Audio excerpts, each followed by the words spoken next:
Dear friends, this is Ritu and welcome to my channel. Today I'm going to make a very delicious recipe which when we tasted it for the first time, we just fell in love with it. And I was ordered to learn this recipe by my daughter. Mom, you have to learn this. So this is what I've learned, and this recipe I'm sharing especially for the festival of Holi, because this recipe is to be had with puris, and I'm sure everybody is going to make puris for Holi, and so let's make it, and I'm sure you all will enjoy. Starting with the ingredients now. First of all, we have an assortment of mixed vegetables, green beans, green pepper, some carrots. Generally it's a bowl full of the vegetable, paneer, that's cottage cheese, and broccoli. Traditionally this recipe is made with cauliflower, but I didn't get them, so here we have the supplement for cauliflower, and then some potatoes.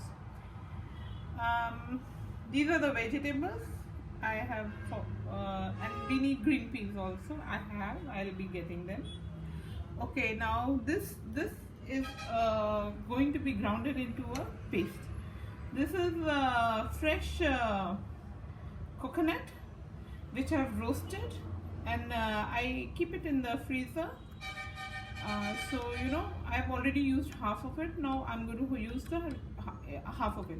This was one coconut, and I roasted it in a dry roasted in a pan, and then we've crushed it with pestle mortar.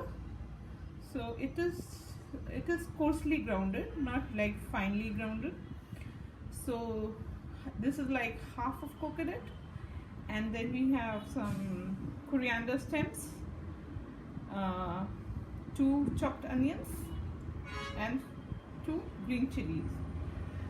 This is again optional here, because I am putting the chilies, but usually I don't add chilies, but the recipe calls for the chili at this stage. Now this is for the tempering. Half a teaspoon of cumin seeds, half a teaspoon of mustard seeds, Asafoetida, a pinch, 1 cinnamon stick which I've broken into 2, few cardamom pods, 1 black cardamom pod, few petals of star anise, then 2 or 3 bay leaves. Then I have the spices, coriander powder, almost like less than 2 teaspoons, half a teaspoon of turmeric powder, half a teaspoon of cumin powder, red chili, Kashmiri red chili powder, half a teaspoon of red chili powder, half a teaspoon of kitchen king masala, and then half a teaspoon of garam masala. Then we have salt to taste, 2 onions sliced, 2 tomatoes chopped, and some ginger and garlic, which I'm going to grind it into a rough paste, roughly. Now all these ingredients will be going into a blender, and will be grinding into a very fine paste. But before that, I'm going to fry the onions translucent, and then I'll put everything together in a blender and grind it. The recipe calls for a lot of vegetables mostly all the vegetables to be fried, but when I come across any of such recipe, what I prefer to do is shallow fry all of the vegetables. With the peas, we'll be boiling them, and the broccoli and the green beans and the green pepper also I'll be stir frying them, because technically any green vegetable should never be covered and cooked. So to keep that bit of crunch and also the green color. So we are starting with the potatoes. I'm going to add the potatoes. I've heated some oil in the kadai, and here they go. And on a high flame, I'm going to cover it.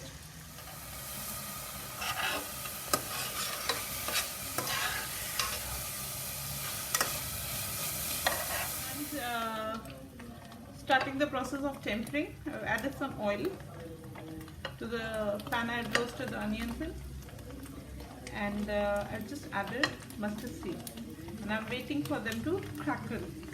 Here I have the cottage cheese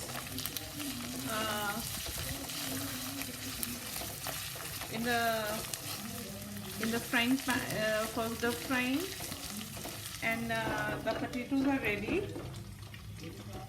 The next vegetable which has gone in is are the carrots. I've already boiled the peas. I like to do it in my microwave, and those are the frozen peas. Just like 3 minutes in the microwave. Now we add the cumin seeds. The mustard seeds are done, and then we add the cumin seeds. The carrots are also done. Now I added the green pepper. I'm individually stir frying them. Here after the mustard seeds, cumin seeds, and then I added the whole spices, and then the onions. Now let them cook at a medium heat.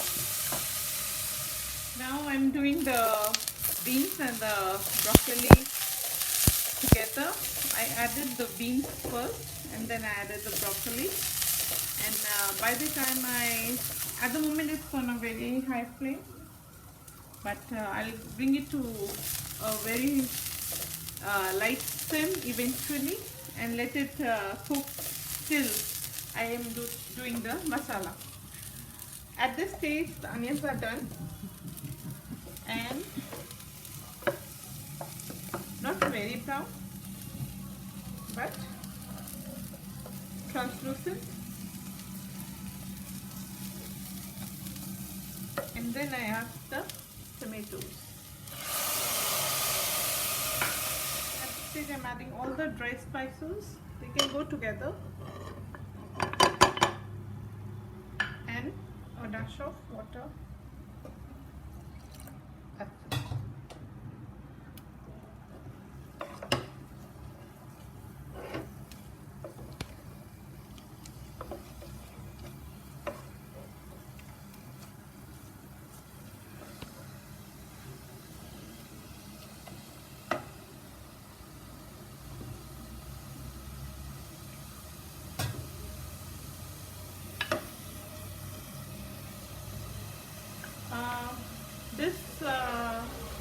This is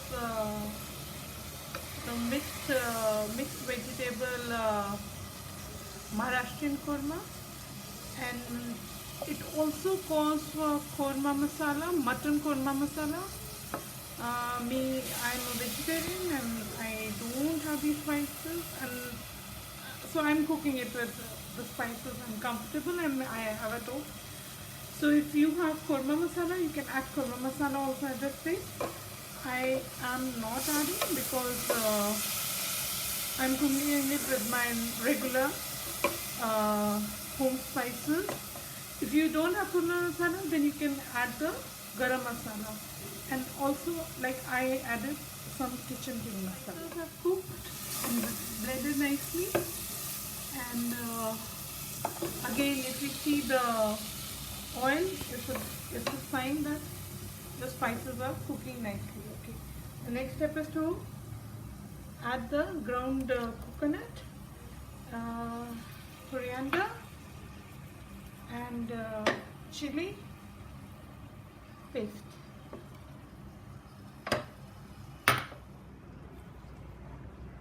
And now I mix the ground masala paste into the onion tomato tempering and let it cook. Now even here my vegetables are ready.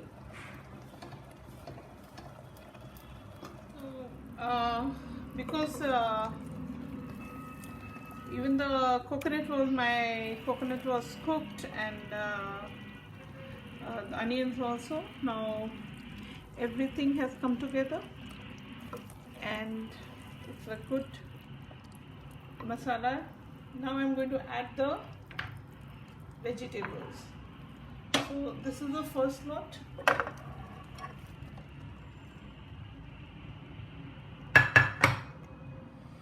So this is the first lot. All of them are gone in to the pan, except the green peppers and the green peas. I personally like to add it in the end so that it doesn't interfere with the colors of the green vegetables. But because of the beans and broccoli being a little sturdy vegetable, they can go in first. Now adding some water, some more I think. This dish, korma dish, is served with traditionally served with puris, but I am going to serve it with rice. The first time we had it, it was with chapatis.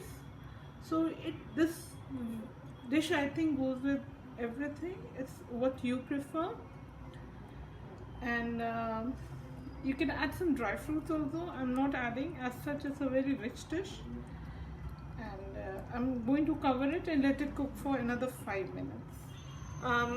My gravy is a little watery, but as you prefer, you should add the water accordingly. Now the last things I'm adding is the peppers and the peas, and I give it a good mix. And also I'm adding a bit of kevra water.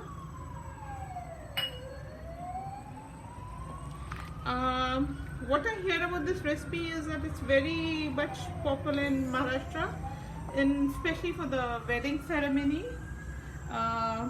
feasts. And this is the final step over here. I will be garnishing it. I will be transferring it to a serving bowl and then garnishing it with coriander leaves.